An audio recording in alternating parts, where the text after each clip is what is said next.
Bienvenue, veuillez bien vous introduire dans le chat. Prochaine diapo.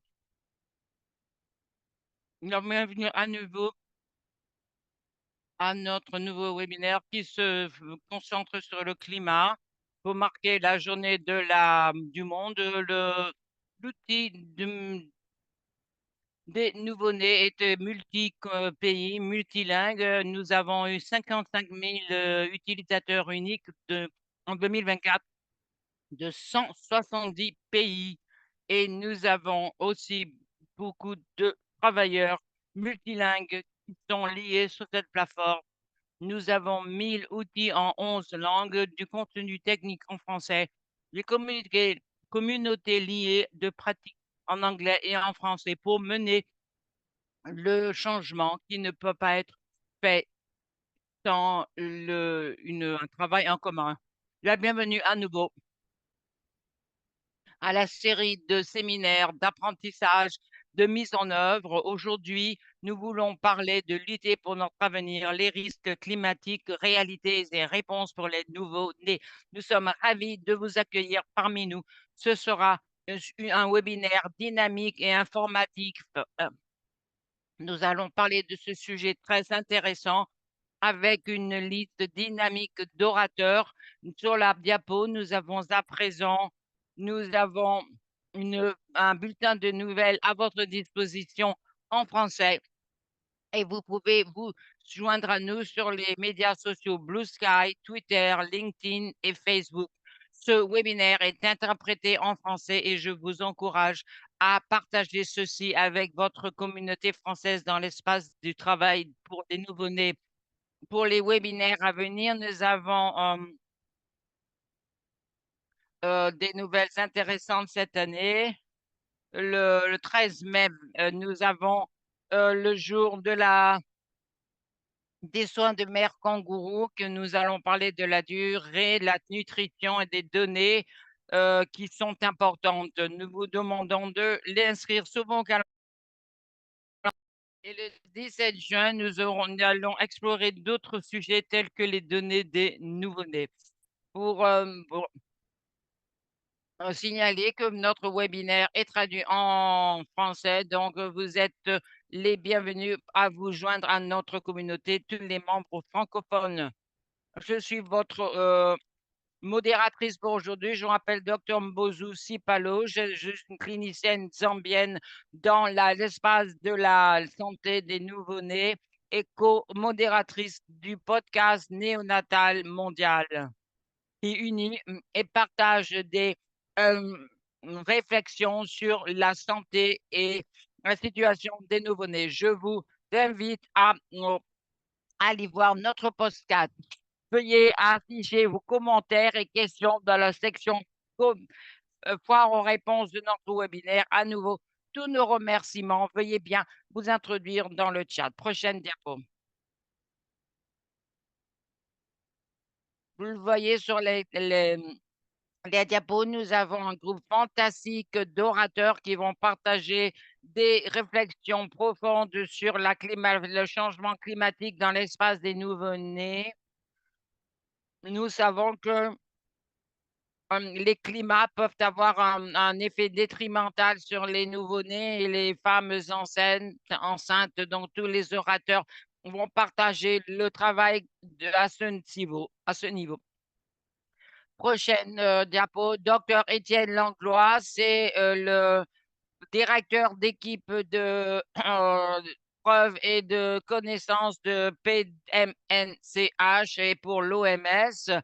Il est un épidémiologiste qui se spécialise dans la santé maternelle des nouveau-nés et pédiatriques. Il a d'expertise dans la mise en œuvre de la recherche. Il se concentre sur améliorer les résultats de santé pour les communautés vulnérables avec plus de 20 ans d'expérience. Et il a travaillé sur des organes de l'ONU, les universitaires, gouvernementaux et civils.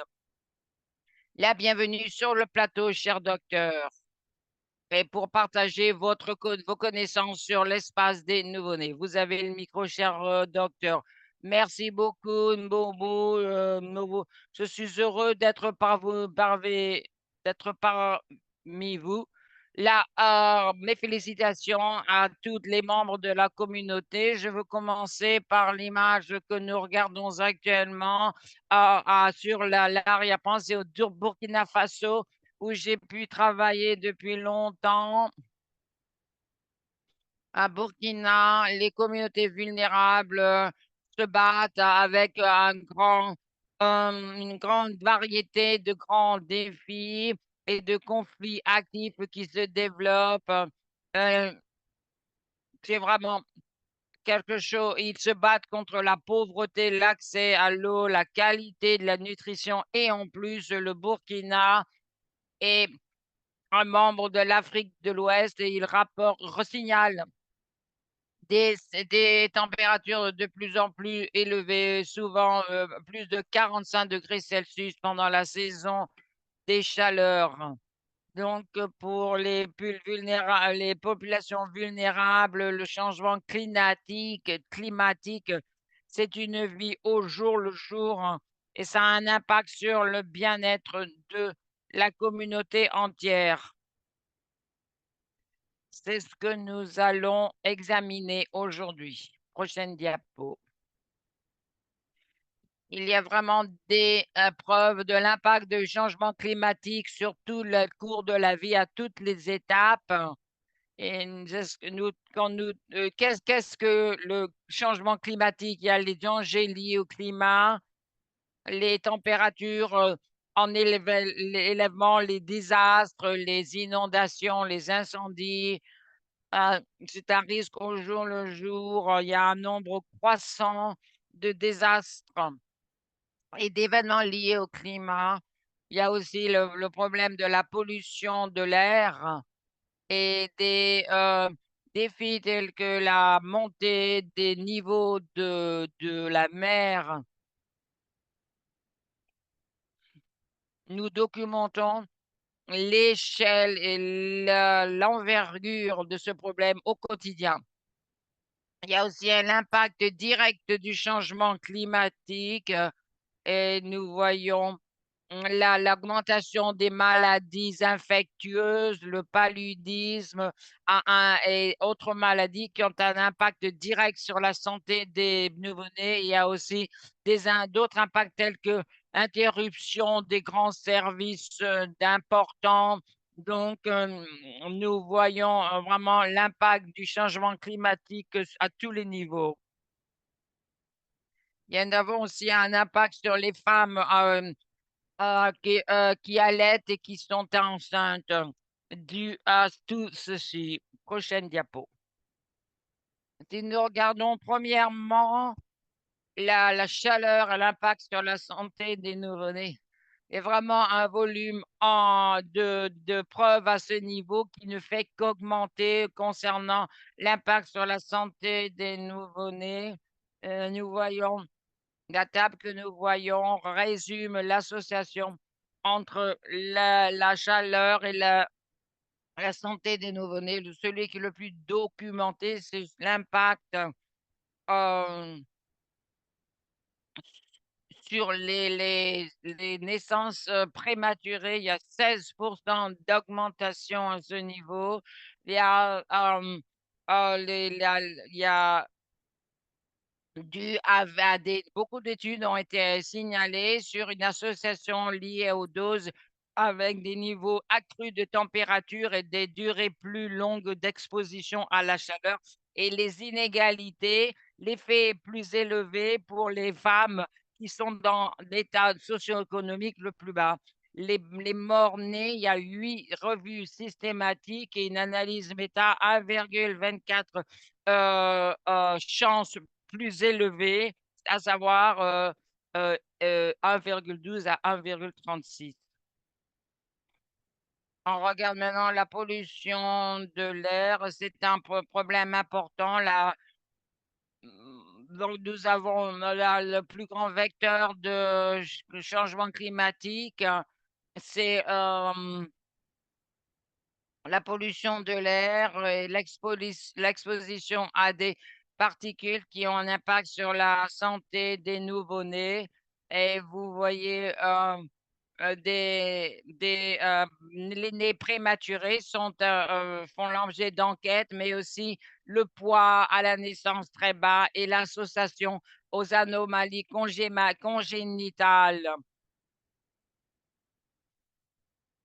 Ceci est un élément clé qu'il nous faut gérer en termes de réaction aux politiques.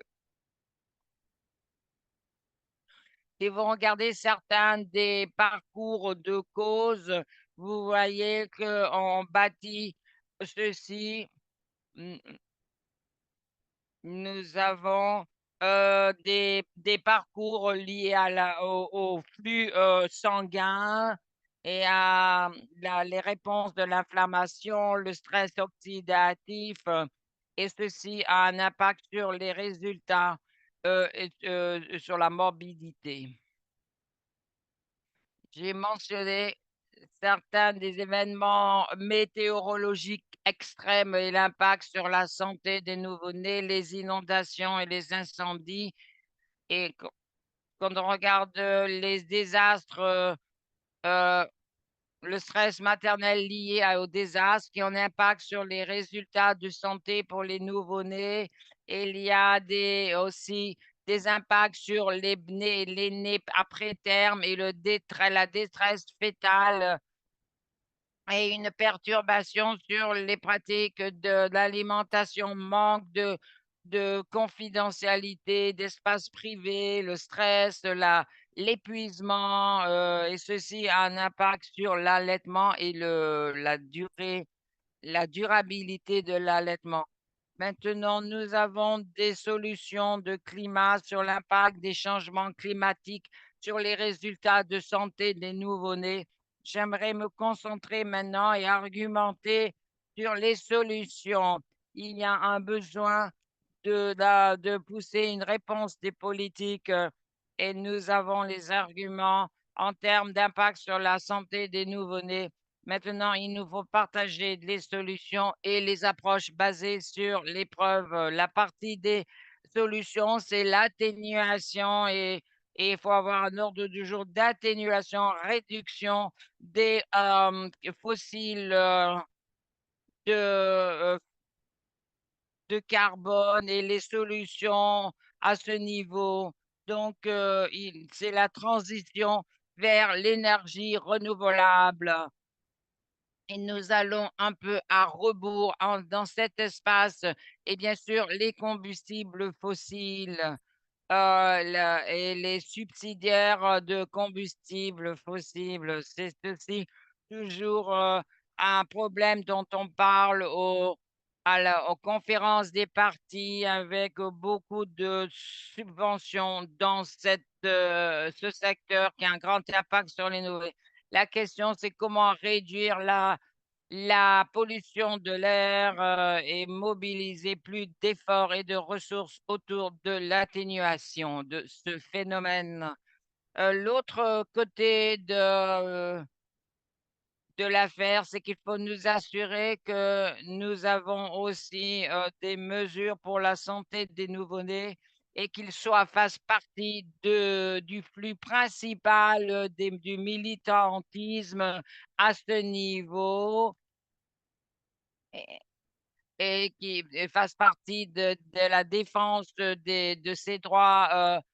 Donc, il faut le besoin d'une évaluation des menaces à ce niveau, la question des urgences et les urgences sont ancrées dans les réactions et les plans de réaction et nous assurer qu'il y a plus de données pour avoir l'impact sur les nouveau-nés et les interventions au niveau communautaire pour nous assurer que les systèmes de santé sont plus résilients au climat, former les travailleurs de santé, préparer au cas la canicule, aux vagues de chaleur,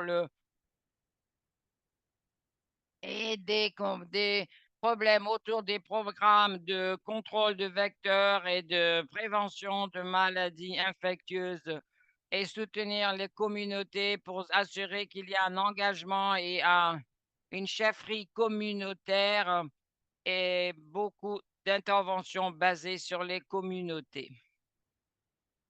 Donc, c'est la dernière diapo pour mettre la lumière sur la prématurité. On a regardé le grand impact du changement climatique sur les naissances après terme, qui sont c'est important de s'occuper de cet aspect du point de vue soins et nous avons une protection sociale pour des transferts de liquide et l'assurance climatique qui fait partie d'une réaction importante intersectorale. Et il faut aussi marquer les revenus pour une fiscalité de carbone et aussi les fonds de climat pour l'éco-bénéfice pour la santé maternelle et des nouveau-nés. Donc, il faut être innovant pour pouvoir financer et trouver d'autres moyens de financement pour la santé des nouveau-nés, y compris le fonds du climat vert, le fonds de pertes et de dommages et intérêts. Donc, nous avons beaucoup de façons de gérer ce problème. Nous devons prendre cet ordre du jour au sérieux et mobiliser tous nos efforts autour de ça pour protéger les nouveau-nés. Merci beaucoup. Merci beaucoup, docteur Langlois, pour votre discours et pour l'impact du climat sur les nouveaux-nés et les parcours d'atténuation à ce niveau pour obtenir des ressources, pour que tout le monde puisse explorer comment changer l'espace du climat pour les nouveau-nés. De cet aperçu très intéressant, nous allons maintenant passer à Dr. Debra Jackson et son discours sur les preuves pour les changements de climat et quoi faire à ce niveau. Elle est la directrice Takeda inaugurale de la santé des enfants mondiale à l'école de Londres de la santé. Elle a été la chercheuse principale et chef de mise en œuvre de recherche. Elle est une professeure extraordinaire à l'école de la santé publique, l'université de Western Cap de l'Ouest en Afrique du Sud. Elle a des qualifications d'infirmerie, de santé publique, d'épidémiologie et plus de 160 publications révisées par des pairs. Donc, elle a des recherches sur le climat, la canicule, la santé des mères et des enfants. Veuillez bien afficher vos questions dans la partie foire aux questions du webinaire. Bonjour tout le monde, merci Mozu de m'avoir invité, docteur Langlois, de son magnifique introduction. Je vais parler en particulier sur les nouveaux-nés même et ce que nous pouvons faire pour la plupart d'entre vous qui travaillez pour 360, travailler aux soins des nouveau-nés. Pour commencer par le Nest 360 pour garder nos bébés en bien au chaud, tout le monde en parle. Les températures de moins de 36 degrés Celsius ont été identifiées comme un facteur de risque indépendant de mort pour les enfants après terme. Nous avons que les petits enfants perdent de la chaleur par le biais de ces quatre mécanismes.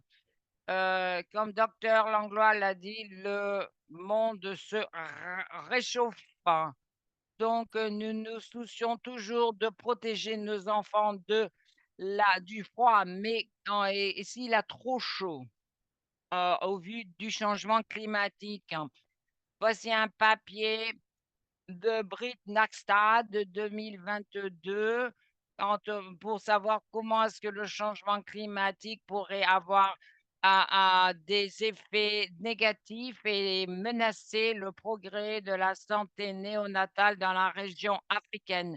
Dans la boîte verte, vous avez le stress de chaleur, déhydratation, mortalité néonatale, naissance après terme, poids très bas pour la naissance et anomalies congénitales. Il parle aussi dans ce papier des réactions à la chaleur, pas seulement au froid. Nous savons que les nouveau-nés ont des possibilités limitées d'ajuster leur propre chaleur, et que ce soit le froid et le chaud.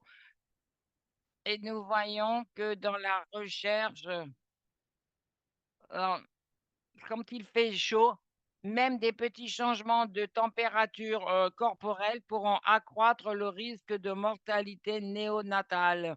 Des températures élevées pourront produire des épisodes d'apnée euh, sérieux et mort brutale. Mortalité également de causes non hyperthermiques qui pourront aussi augmenter pendant la canicule.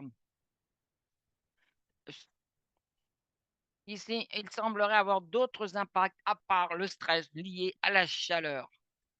Euh, donc, voici des nouvelles données euh, de la part d'un collègue, Bacabel, qui travaille avec nous, qui fait des données de sondage dans l'Afrique de l'Est. Ce sont des données qui viennent de les sondages de démographie et de santé, mais nous voyons que le froid ou la chaleur extrême auront un impact sur la mortalité. En fonction de là où vous vous trouvez, ces effets pourront avoir un effet différent. Il faudra y réfléchir. En delà de la mortalité, nous voyons également une réduction de croissance dans tous les groupes d'âge de 6 mois à 24 mois. Quand nous voyons quand c'est au-dessus de 28 degrés Celsius, la croissance est ralentie, ce qui va engendrer la mortalité si vous avez un bébé qui ne grandit pas bien. Donc,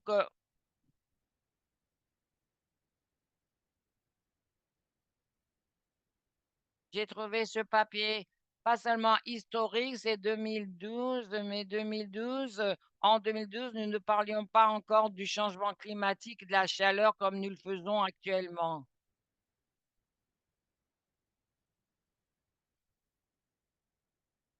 On a parlé de la gestion classique de la thermoneutralité néonatale en Afrique, qui a été dominée par des procédures qui étaient passées dans des sociétés industrialisées.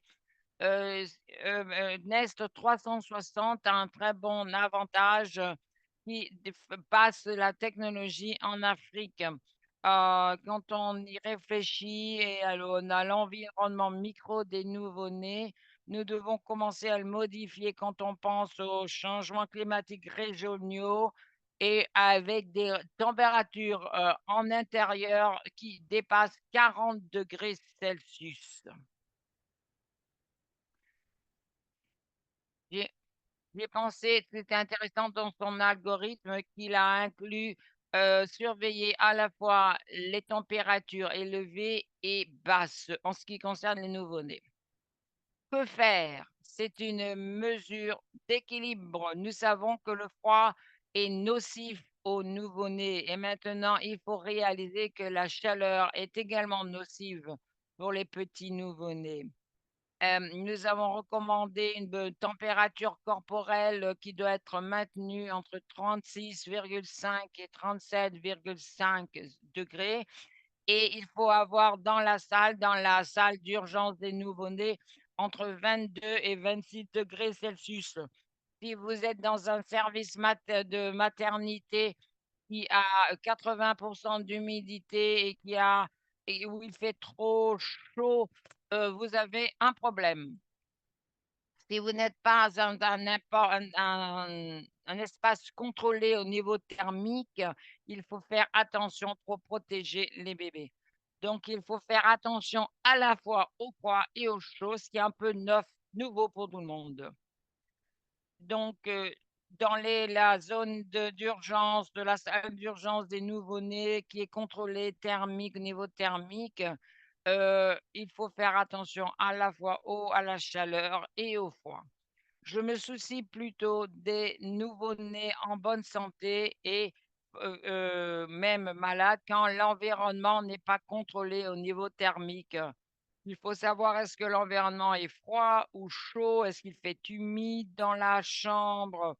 Il faut garder nos petits bébés bien enveloppés. Mais quand il fait très chaud, très froid, il faut faire très attention à, à la température. Si le bébé est est enveloppé et qu'il fait trop chaud dehors, il faut voir comment ils sont en train de suer ou ils se plaignent, hein, ils sont léthargiques, ils ne mangent pas. Il faut faire attention à tout ceci et il faut évaluer et passer à l'action. Et ma collègue va parler de la chaleur et l'impact sur la qualité des soins dans les soins maternels. Il faut considérer les plans d'adaptation et adapter nos établissements pour protéger les nouveau-nés, les mères et le personnel. Vous voyez un établissement typique sur la gauche où il fait trop chaud et nous pouvons simplement faire des petits changements, peindre le toit en blanc, avoir des arbres, avoir une fenêtre ou des fenêtres et un petit ventilateur.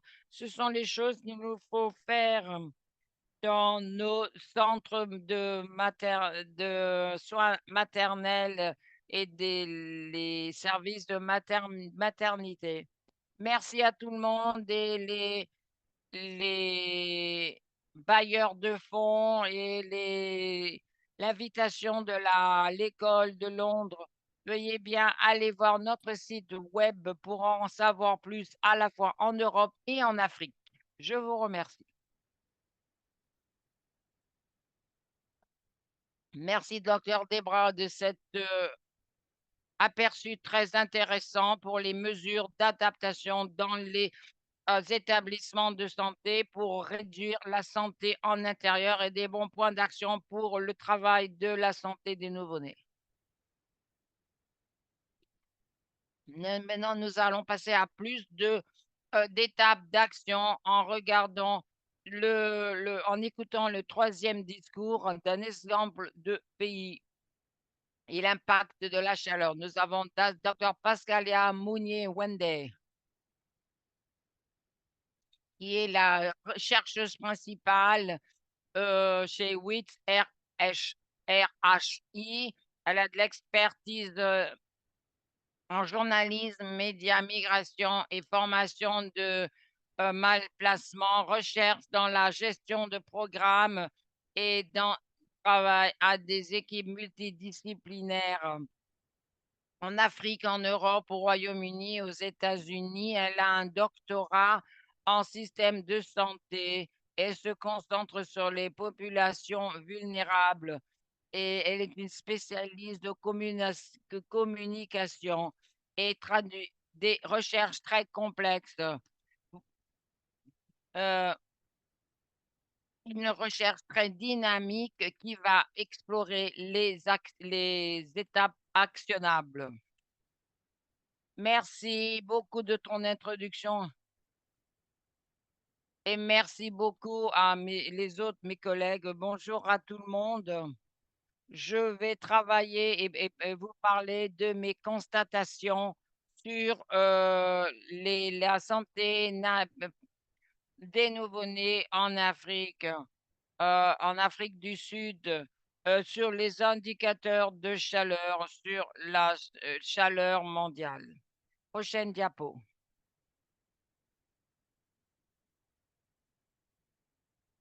Dans le cadre de ma présentation, je vais vous expliquer notre recherche qui examine l'environnement de travail, l'impact de la chaleur sur le personnel périnatal, la performance, la qualité des santé, le système de santé. Nous allons regarder aussi les étapes actionnables, réalisables pour pouvoir y arriver. Nous nous sommes servis d'une approche euh, multidisciplinaire. Nous avons aussi fait des sondages, nous avons eu des observations ethnographiques et nous avons surveillé la chaleur.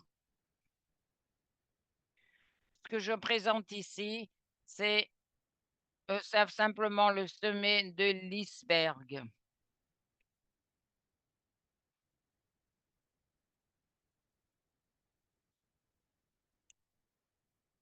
Pour surveiller l'exposition à la chaleur pendant la période d'étude, surtout dans le service d'accouchement et dans les services post qui suivent l'accouchement.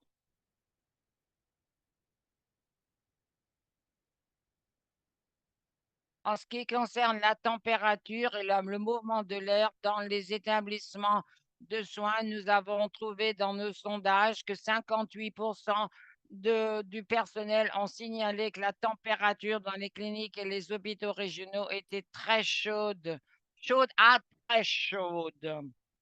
Et ils se sont plaints des zones où il y avait trop de personnel et ils ont créé de la grande fatigue au délai. Le personnel était léthargique, moins énergique et c'était dû à l'impact de la chaleur. Et ça a aussi eu un impact sur leur productivité. Nous avons également observé que les travailleurs de santé se sont servis de euh, ventilateur pour s'aider ou aller dehors pour avoir un peu d'air frais. Et l'un des travailleurs de santé a pensé que nous pouvons sentir qu'il fait chaud au bureau, il fait chaud dans la zone le service de soins aux petits nouveau-nés. Nous avons trouvé qu'il y avait l'épuisement et la fatigue ressentie par les personnels de santé du fait de l'exposition à la chaleur.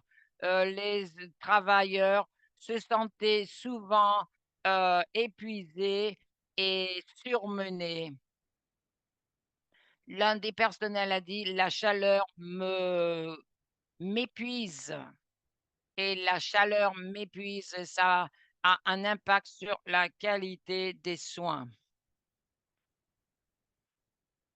Nous avons également noté une déshydratation sévère parmi les personnels de santé qui ont signalé qu'ils ont eu tellement ils ont tellement été déshydratés, ils ont tellement soif au travail qu'ils n'avaient même plus de salive dans la bouche et que quand il y a beaucoup de travail à la clinique, ils ont tendance à être déshydratés et qu'ils ont eu, parfois dans des jours, il y a 13 à 15 accouchements, on peut devenir déshydraté et se sentir mal, avoir un malaise.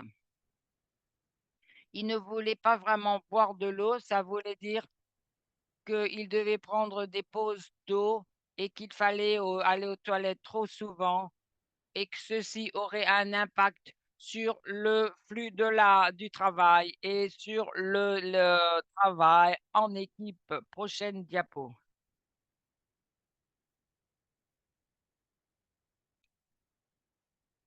L'exposition à, l'exposition à la chaleur a eu un impact euh, sur l'humeur, sur l'irritabilité, le confort, la productivité.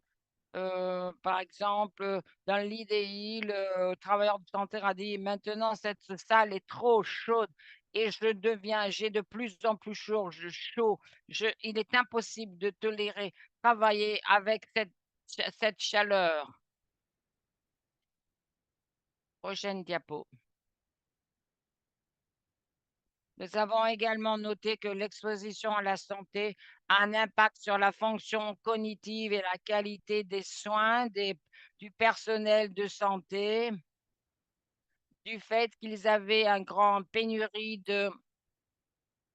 de ressources humaines qui a un impact sur la qualité des soins. Cette travailleur de santé a signalé en décembre, j'ai vu un patient et la patiente avait eu une césarienne auparavant. Nous étions censés référer la patiente dans les 34 semaines, mais il faisait très chaud en décembre et nous avons seulement 2 personnes en service, 2, c'est parfois 3. Nous avons manqué cette patiente, nous avons manqué la référence de cette patiente vers une clinique à haut risque. Ceci a eu un impact par conséquent sur la qualité des soins qu'ils pouvaient livrer. Nous avons également trouvé que l'influence de la chaleur a une influence sur la chronologie des activités pour le personnel des établissements de santé. Parfois, le personnel de santé préfère remettre à plus tard les activités pour des temps ou des moments de la journée où il fait moins chaud. Ils ont mentionné que quand il fait chaud, ils ont tendance à ralentir leur rythme. Par exemple, il y a des tâches qui étaient censées ne prendre que 5 minutes, elles pourraient prendre jusqu'à 20 minutes. Le personnel de santé aussi a signalé avoir très chaud et se sentir très ralenti lorsque les températures augmentent et le personnel de santé a signalé que si il fait trop chaud, que vous vous sentez un peu endormi et fatigué, vous avez tendance à accélérer les tâches au lieu de les faire bien. Donc, pour essayer de faire tout aussi vite que possible.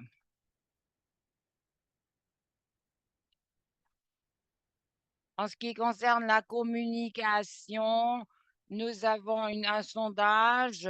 Il y a eu des grandes baisses de communication avec les patients ainsi que le personnel de santé.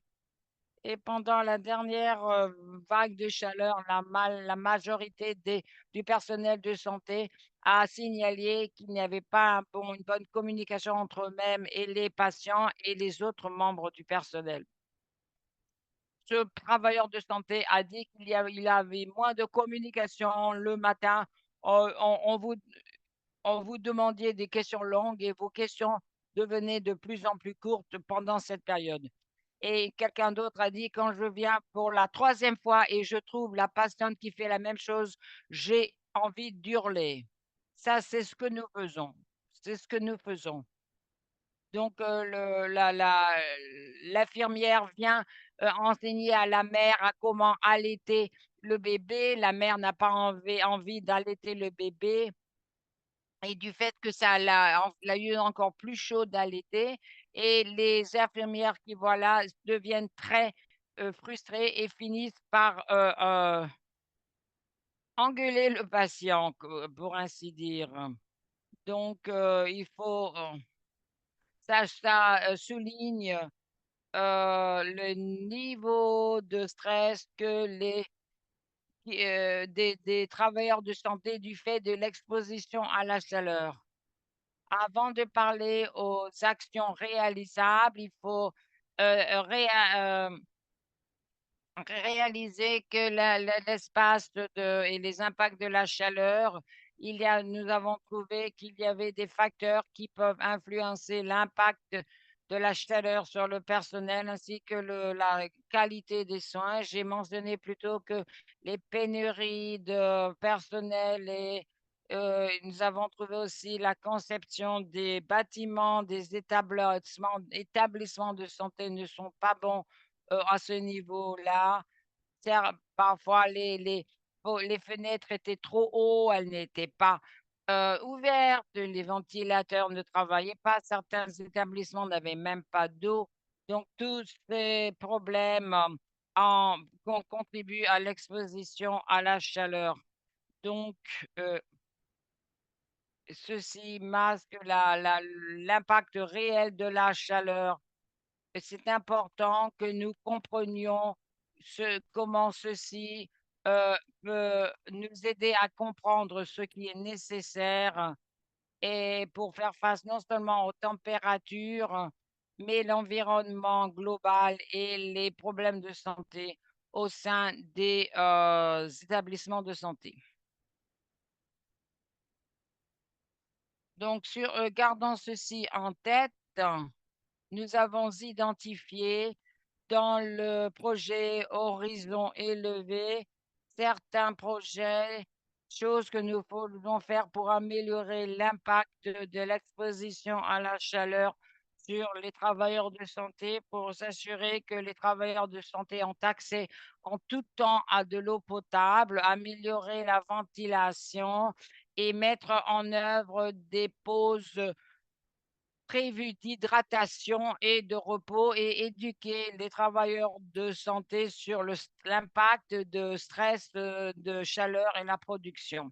À long terme, nous militons pour des actions systémiques pour les établissements de santé résilients au climat, pour aider la qualité des soins, surtout au vu de l'augmentation de la chaleur au quotidien. Nous prévoyons de militer pour l'investissement dans des infrastructures de rafraîchissement pour nous assurer il y a de la climatisation et nous voulons aussi militer pour et préconiser les modifications, plus de fenêtres dans les zones maternelles, les services de maternelle et aussi préconiser euh, le, si possible, le personnel de santé reçoit des uniformes de protection et aussi planter des arbres autour des établissements de santé. Euh, le projet High Horizon, Horizon élevé, et aussi nous avons été financés par le programme de l'Union européenne des horizons et le High pour Horizon. Merci, cher docteur Mounier Wende. L'impact sur l'équipe périnatale et les étapes réalisables. C'était très, très intéressant. Maintenant, nous allons passer au Pakistan avec le professeur Zulfi Bhutta et entendre parler du changement climatique. Qu'est-ce qui peut être fait au niveau pragmatique? Le professeur Bhutta est le directeur fondateur de l'Institut de santé mondiale et développement Aga Khan Université, le directeur du groupe de recherche à Toronto, Karachi, Nairobi.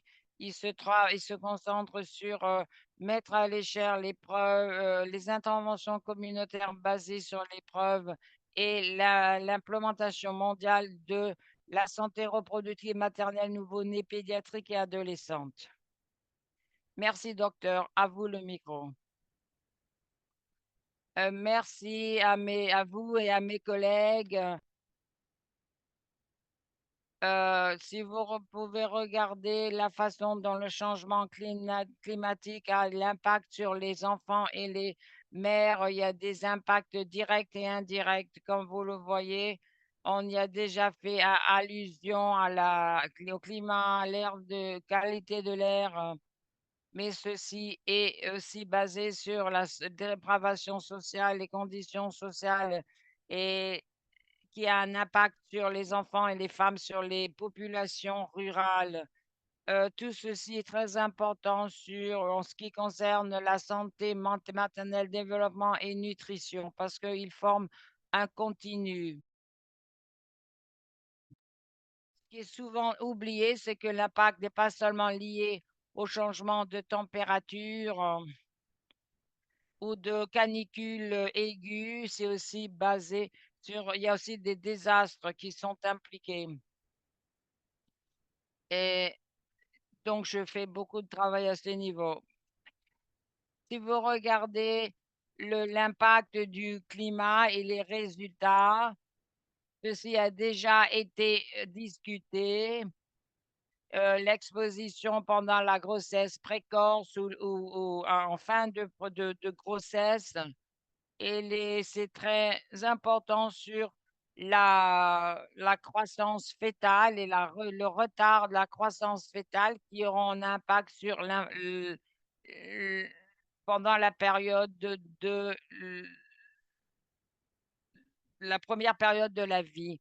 Donc, nous avons aussi trouvé l'utilisation de chaleur et d'humidité sur plusieurs aspects des résultats, des nouveautés sont liées aux infections et aux résultats négatifs pendant l'allaitement et l'aspect de mortalité du changement climatique et était continu, un aspect continu pendant la lactation, pendant l'enfance. Et comment est-ce que vous gérez cette situation en dehors des établissements et des communautés? Comment est-ce que vous gérez les complications qui pourront découler de cette situation qui sont liées à des infections? Prochaine diapo, nous voulons parler de l'énorme crise qui a eu lieu en 2022 au Pakistan avec les inondations qui ont été décrites comme la mousson en stéroïdes. Vous verrez des grands désastres. Un tiers du pays a été impacté et une partie sud du pays se trouve être à la frontière. Les personnes étaient déplacées, pas seulement pour une période courte, parfois jusqu'à un an, parce que tout ce qu'ils avaient a été délavé. C'est un exemple de ce qui est arrivé. Nous avons documenté tout ceci. Il y a eu 33 millions de personnes qui ont été impactées, dont la moitié étaient des enfants. Et donc, il y a eu six- euh, trois- euh, 600 et des 1700 morts étaient des enfants, 610 000 femmes enceintes, 16 000 écoles ont été détruites et les réseaux et les cliniques ont été impactés. Le grand défi dans ce cas, c'est comment est-ce que vous mettez des services à la disposition des personnes qui se trouvent dans des circonstances si difficiles et qu'est-ce qui peut être fait pour des enfants dans ce genre de situation pour avoir les services à leur disposition.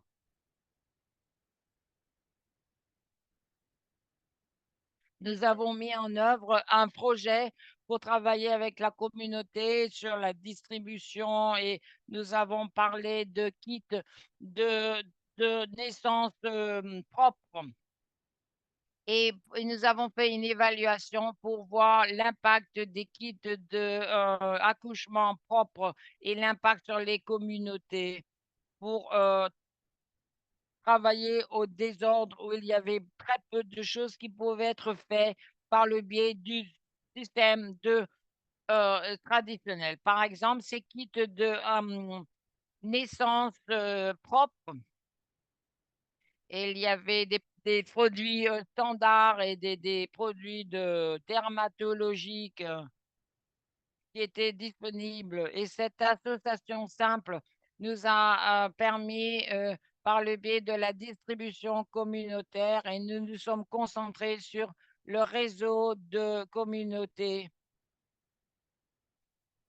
Dans le réseau de la communauté au Pakistan ont été vraiment la partie principale de la réaction à l'urgence pour atteindre les familles, les communautés et donner des services et les interventions dont je parle telles que les distributions de kits de naissance propre.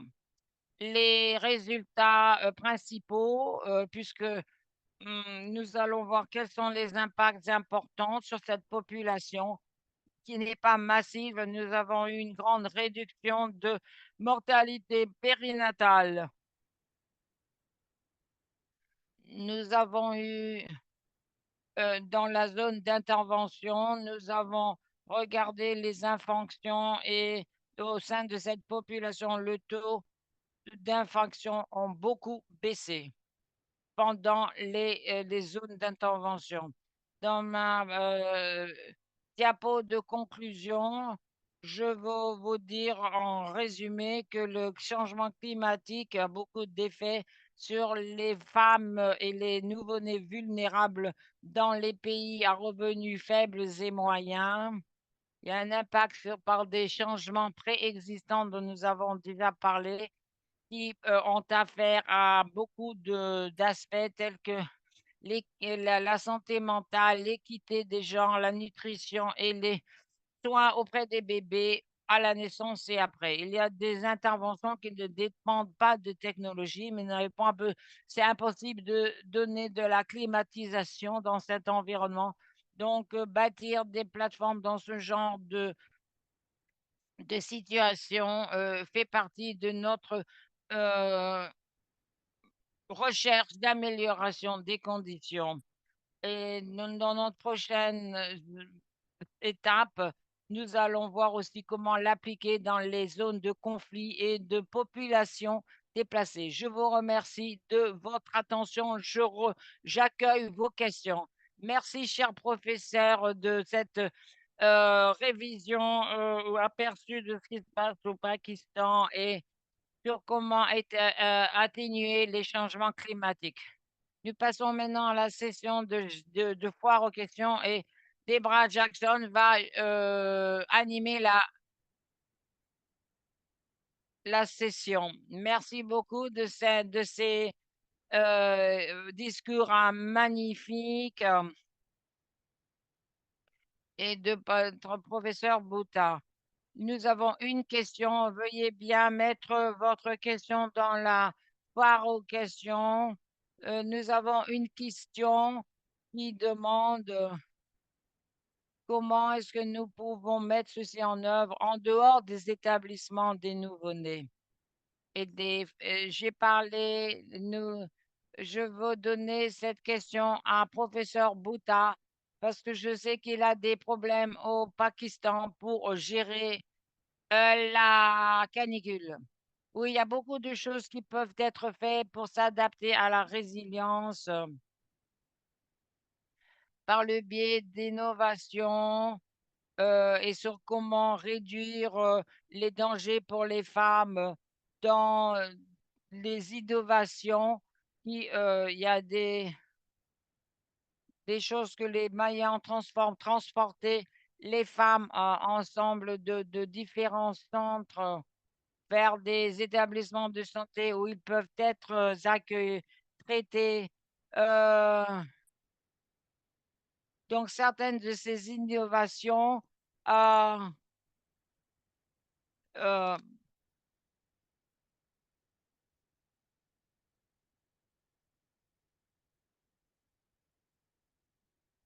donc ce qui se passe pour les populations.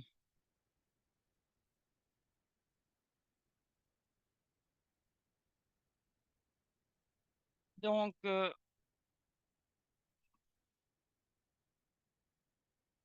dans toutes les circonstances quotidiennes, donc ça peut être réduit par la participation des hommes de la communauté, mais ça demande le niveau d'engagement euh, le climat et de la chaleur. Donc, c'est vraiment une façon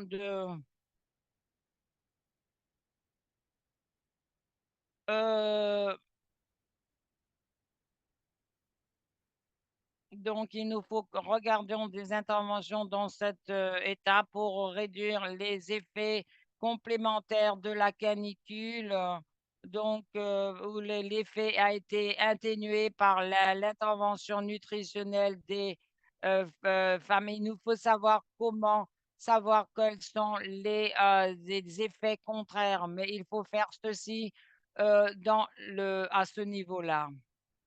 Donc, je vous avais entendu parler qu'il parle, vous pouvez peindre les toits en blanc, avoir des zones de rafraîchissement dans la communauté, des zones d'avertissement précoce. Il y a une application qui peut être utilisée par le personnel de santé ou les maires pour les avertir on s'attend à une canicule.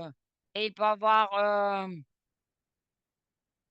donc, ça doit être local.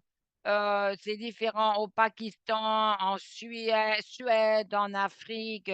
Est-ce que les femmes peuvent faire pour se protéger?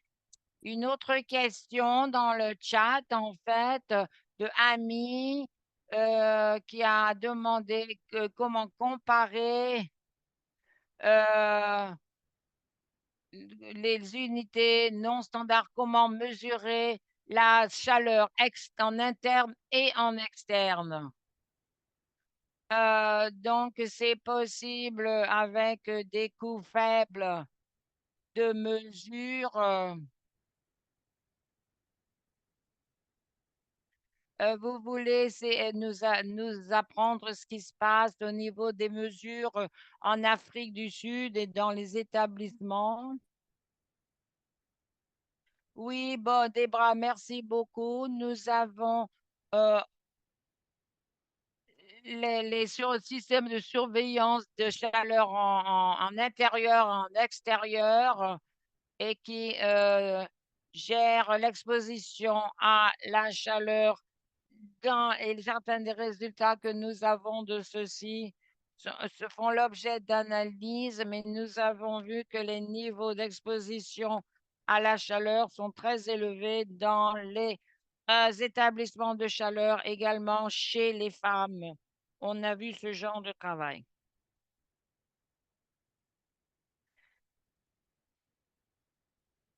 Ces températures qu'elle a montrées ont été prises. euh, donc, ce sera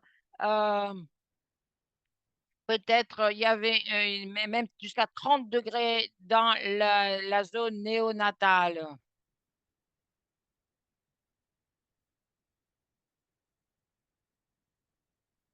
Donc, vous voudrez poser votre question à vous. Oui,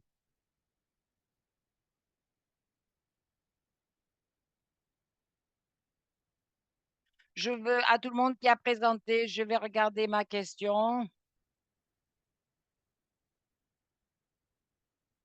Pour les pays qui ne se concentrent pas sur la résilience climatique, quelles sont les campagnes de sensibilisation de climat ont dû réussir à changer l'attitude pour en faire un ordre du jour national par rapport à un ordre du jour de l'établissement?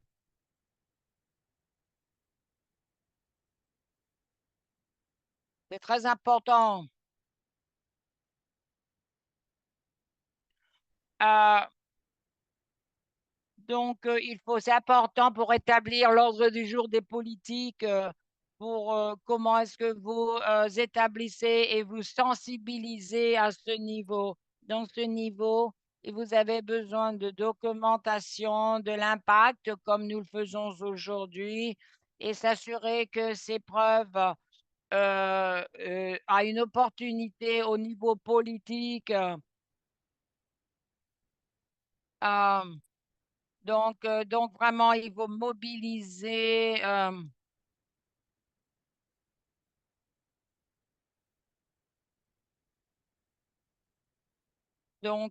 Pour l'impact du climat sur la santé des nouveau-nés, la sémantique est importante pour les décideurs politiques, pour parler du coût de manque d'action et le manque de politique et la nécessité de l'adaptation pour les résultats des nouveau-nés.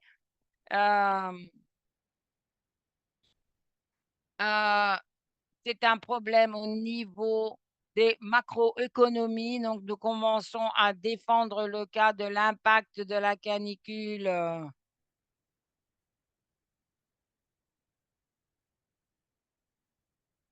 Donc, combien ceci va coûter au système de santé? Donc, il nous faut nous assurer de tirer parti de notre politique pour à inclure ces problèmes dans le cadre des ordres du jour politiques. Il parle aussi du travail qu'ils font. Nous avons rencontré hier quelqu'un du Malawi qui fait un travail incroyable pour le climat. Donc, le docteur a dit qu'il fallait être plus holistique. Le docteur Langlois l'a également dit, et avoir une protection des moustiques, des maladies liées aux moustiques telles que le paludisme. Donc, il ne faut pas penser de façon holistique pour protéger nos familles et nos bébés.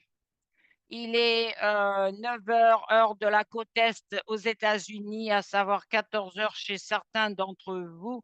Voici un message une question de Véronique. Qu'est-ce qui devrait être priorisé au vu de l'urgence de la situation?